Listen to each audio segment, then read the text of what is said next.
A lot of things on tap for Flight 11. Planned to be the last launch of this version of Starship and Super Heavy. Once again, we're really focused on getting ship over to reentry. Once we get to that phase, we're going to dive in. There's a lot of exciting stuff that's going to be happening on our way back through and down to the ground, hopefully out in the Indian Ocean. Minute 45. Should hopefully be seeing... There's a quick wiggle check. Checking out the thrust vector control, the steering on the booster. We use those inner 13 engines. Doing their one final dance before the big show. And we'll do that one more time after we cross that T-minus 40 gate. Alright, range continues to be green. Still not tracking any issues on vehicle or pad. 1 minute to go.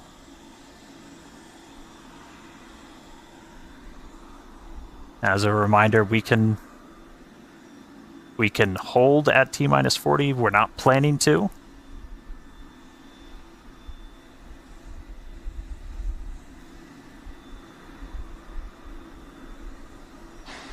All right. We're through T-minus 40. Let's listen in. Flight Director Ty Huntington back in the seat. Take us through the final Flight seconds Directors, go for launch.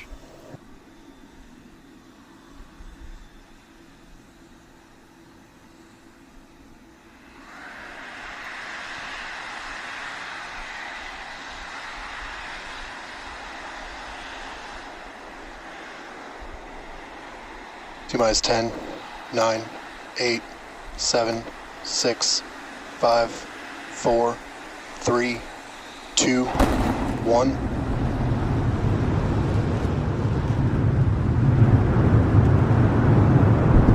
We have liftoff. Go Super Heavy. Go Starship.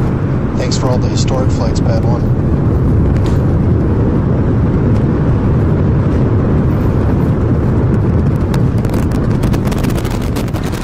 Vehicles pitching downrange.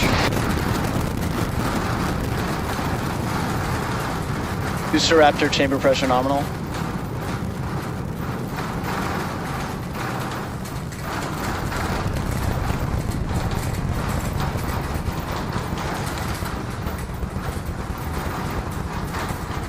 Booster and ship, nominal power and telemetry.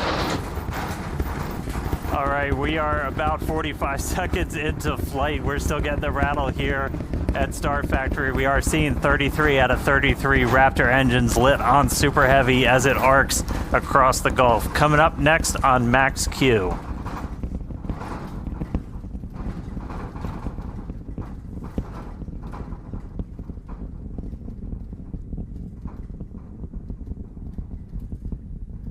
Max All right, Q. So at this point, we've passed through that period of maximum aerodynamic pressure. The next thing we're looking forward to is going to be hot staging. So we've got 33 out of 33 Raptors lit. Super Heavy makes its way uphill. Hot staging is going to be coming up in just a little over a minute. At that point, we're going to see all but 3 of those Raptor engines on Super Heavy shut down. Our version of MECO. Most engines cut off instead of main engine.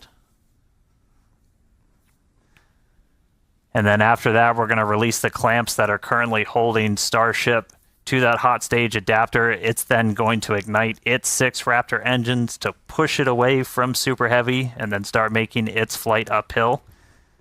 So in about 30 seconds, we're going to see the engines start to shut down on Super Heavy. You'll see them kind of shut off in separate banks until we've just got those 3 center engines that never stop running for this process, and then looking for 6 ship Raptors. All right. MECO coming up in about 10 seconds.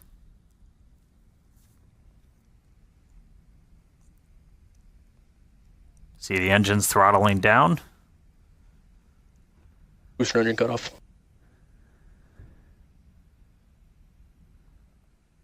Ship ignition.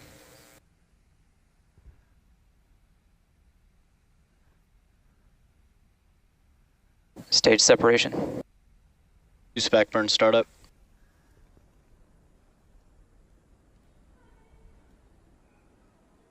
All right, successful hot staging maneuver. So we've got 12 of the 13 engines lit back up on boosters, so it's doing its boost back. Real excitingly, Ship though, chamber we've got pressure's 6 nominal. out of 6 Raptors lit on ship there, so it's now going to continue to make its ascent into outer space. Meanwhile, this boost back is happening. We're using those 13 engines, so everything, well, 12 out of the 13, and then we go down to 3, and then we're going to shut down for the end of boost back. That's sending Super Heavy back towards its planned splashdown zone in the Gulf. Right after we finish this boost back burn, we're also going to separate the hot stage.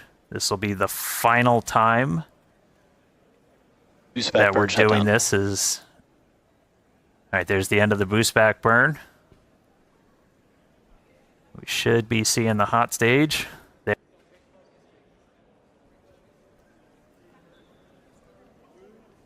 So the hot stage separates. It's going to make its way down, also splash down in the Gulf. In the meantime, though, these 6 ship Raptors are going to continue firing for about 5 more minutes. Next up for the booster, though, is going to be its landing burn. There's a cool tracking shot. We dumped some of the prop out on our way back in.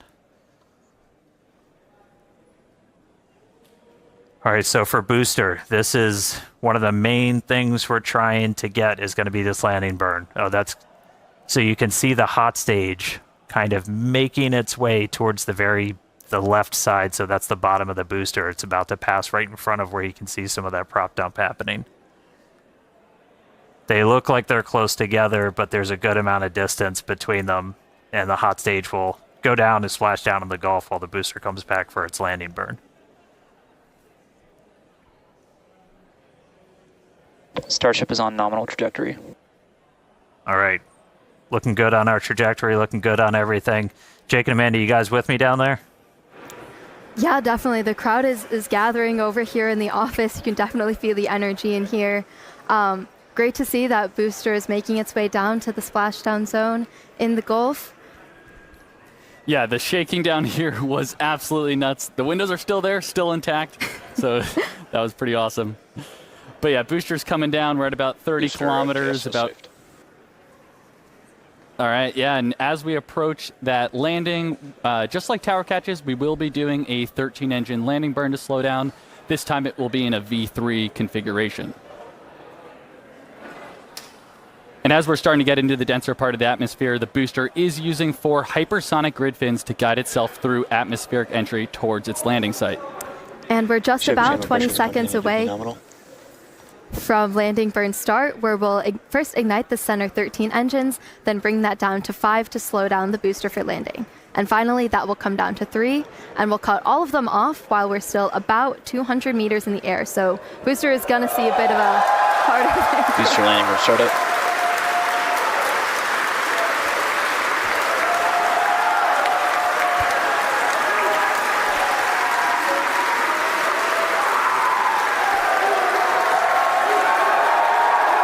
Booster landing burn shut down. And there we heard it, booster landing burn shut down.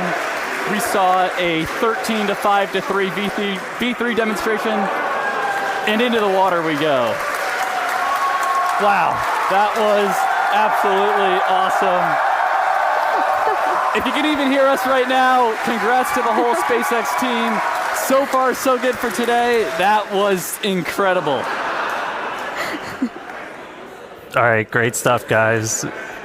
I'm jealous of the crowd. All right, back to ship. Ship's still making its way. We've got a little under 2 minutes left in this ascent burn, so we've got all 6 Raptor engines still firing. So the next major milestone we're going to be looking for is SECO. That's our second stage engine cutoff. That's should be coming right at about 8 minutes and 58 seconds into flight, so we've got about 1:20 still to go. Really cool to see booster go through that landing burn. That was one of our really key demonstrations we wanted to try and do today. That's mimicking what we're going to be hopefully doing. Oh, we just got our sonic boom, sounds like, from the booster coming back. All right, less than a minute to go. So we are going to see the 3 RVACs, the vacuum optimized engines, shut down first, and then we'll shut down those 3 center engines. So we should be a little under a minute until SECO. Just a reminder, this is putting us into a suborbital trajectory, so we're intentionally just going slow enough that we're not going to achieve full orbit. This puts us on a course where those engines shut off, and no matter what, we're coming back. Starship is in terminal guidance. In the Indian Ocean. All right, terminal guidance. So we should start seeing the shutdowns come up in just a couple seconds. Less than 30 seconds to go in this ship ascent burn.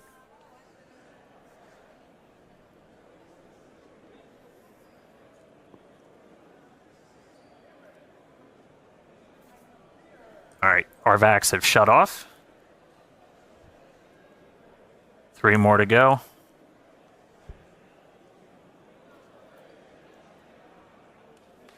Ship engine cut off.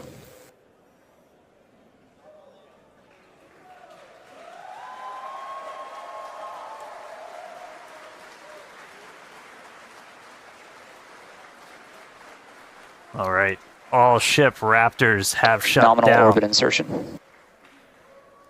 You just heard nominal orbital insertion, so we are on the path that we wanted to be. So we've got a ship back in space, a whole lot planned for it, lots more still to come. Great seeing Super Heavy make its way to the water, but I'm excited to see what ship can do in space. How's everybody doing down there?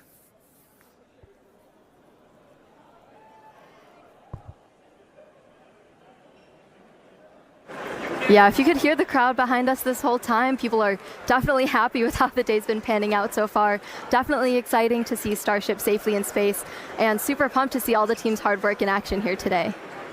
Yeah, and we guaranteed it at the start of the show, but it has been an awesome day so far. It's crazy. All this has happened in just 10 minutes.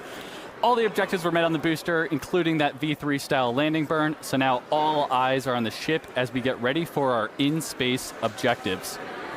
But we've got a few minutes until that next milestone, so sit tight, enjoy the views, enjoy the space jams. We'll be back at T plus 16 minutes for payload deploy.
until about T-minus 4 minutes. A lot of stuff starts going down.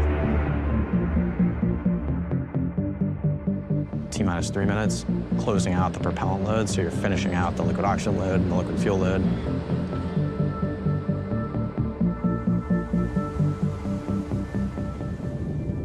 T-minus 40 seconds, we stop interacting with the pad. The vehicle's just on its own. All right, attention all B-19 operators. This is the final go, no-go poll for today's operations.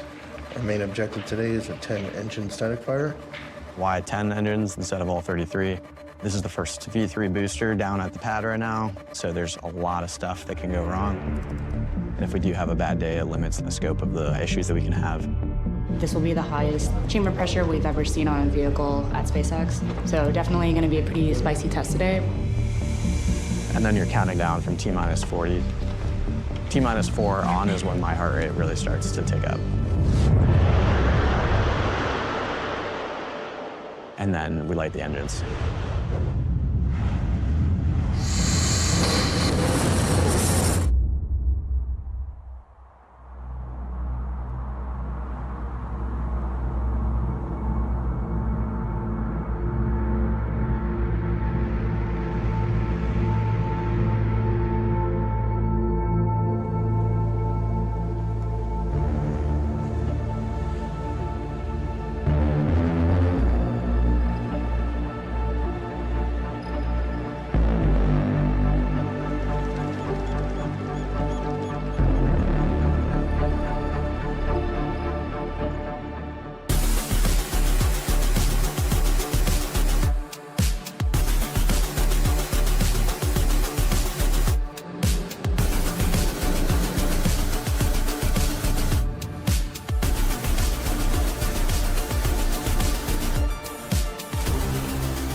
We are in the Star Factory, and this is an almost 1 million square foot facility that we've built to enable that production of both ship and booster. Starship is a fully reusable rocket. It's 2 stages, so it has a ship, which is the upper stage, and a booster below it. The booster accelerates the ship to get it going towards orbit. The ship is what actually goes into orbit to take the people or the payload to wherever they're going.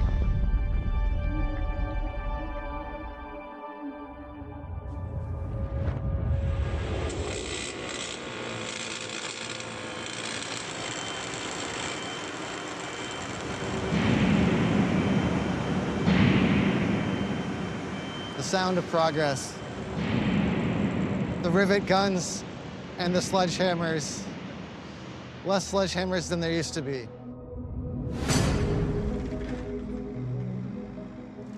The story of Starship starts with the founding of SpaceX. 3, 2, 1.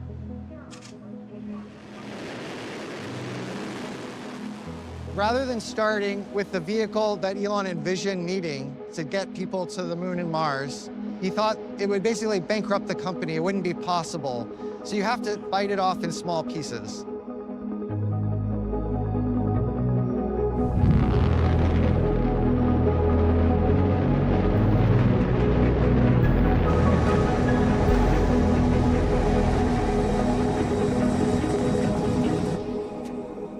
And so those pieces, which at the time did not seem small at all, were Falcon 1, Falcon 9, Dragon, both cargo and crew, Falcon Heavy. Falcon Heavy is supersonic. These were the building blocks that let us cut our teeth on learning how to do rockets. Not the way the aerospace industry had been doing it, but the way we needed to do it to end up here where we are today working on Starship.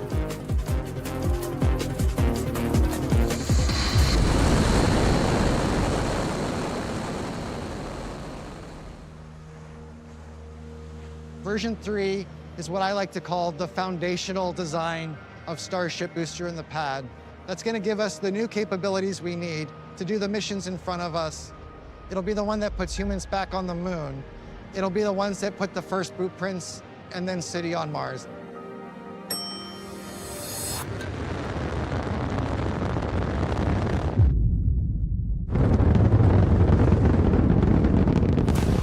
Starship is giant, and that scale is not an accident. It's not to win some Guinness World Record prize, which we did for both the ship and the tower. It's because we need that size to do the things we dream of doing with it.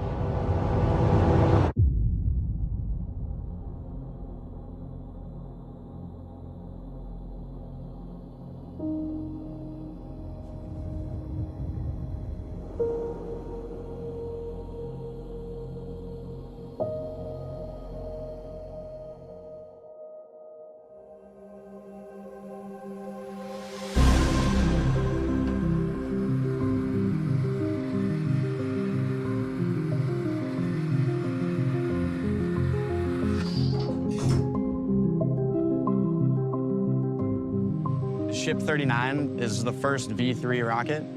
This rocket is unlike anything anybody's ever done before. Version 3 is basically a clean sheet design of the ship. We essentially took a bunch of lessons from version 1 and version 2, and we took a step back and said, what were the things that were really problematic, either from a performance perspective or from a reliability perspective on the previous rockets? And then we directly addressed those with a variety of new designs. It can go up to orbit, it can stay on orbit for 48 hours, it can meet up with other ships, and it can do propellant transfers, which is really the core technology that you need to unlock Starship. Once you unlock that capability, the whole solar system is on your doorstep.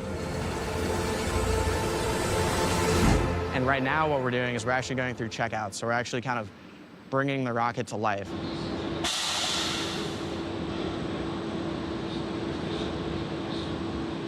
We've never built a Ship V3 before and gotten it to this state of production. So we are going to have special things to this specific vehicle that are going to be odd, but there's also things about the architecture as a whole that we don't really know how to deal with because we've only done simulations, we've only built fluid models of how we think a Ship V3 operates. Now we have the real deal next to us. First priority is your safety, the second priority is make sure the vehicle's okay, and then we worry about executing to our schedule. We're quite excited, we're quite anxious, but all things considered, we're pretty well prepared. We think that we'll have a good result.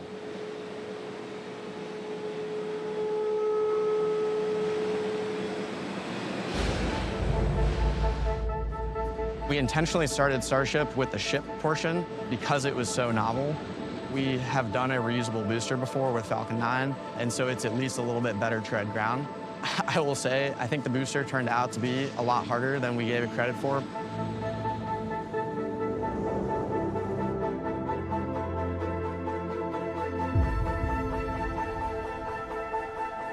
This is an entirely new rocket. This is the most ambitious vehicle design I have ever personally worked on, and it is a wild thing to see come to reality here.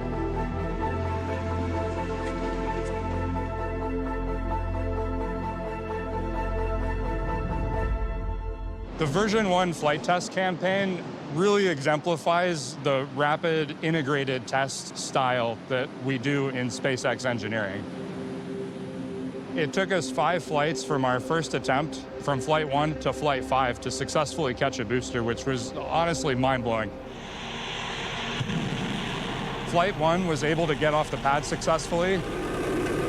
It proved that we could get this full system together, and we learned a lot from the eventual failure of the vehicle in that flight. We were able to put together a lot of improvements on the launch pad and on the vehicle hardware design that led to much better success in Flight 2. We were able to make it with the booster to MECO. We were able to separate the ship, and we were able to begin boosting back towards the launch site. So we hit the next big milestone in the flight test campaign. On Flight 3, we were able to get all the way through our boost back burn. On Flight 4, we were able to do a successful water landing demonstration. And on Flight 5, we were able to come back to our launch site and successfully catch the vehicle with our chopsticks.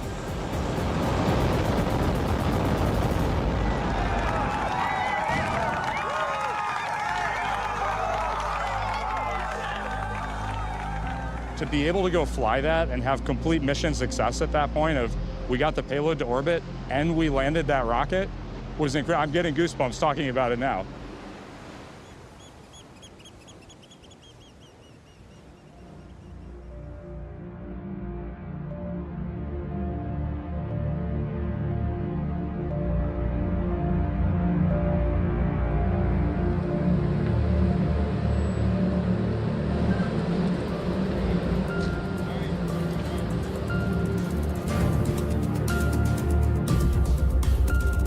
We're about to get into a really exciting period of the vehicle test campaign here, putting the thing through its paces and making sure that everything we designed works okay.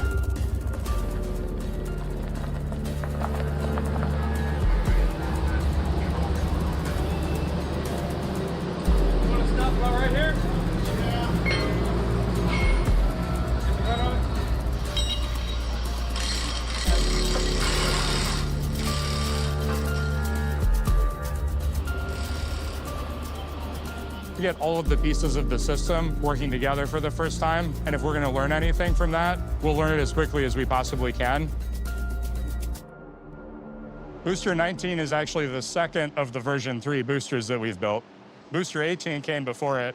We had an unfortunate anomaly during our first test campaign of the Booster 18 vehicle. This is the first version 3 booster that we've built, so this is Booster 18. This is really awesome because it's going to be our first full vehicle level operation and test with a version 3 vehicle. So the whole team's very excited about this. Sure hope it works.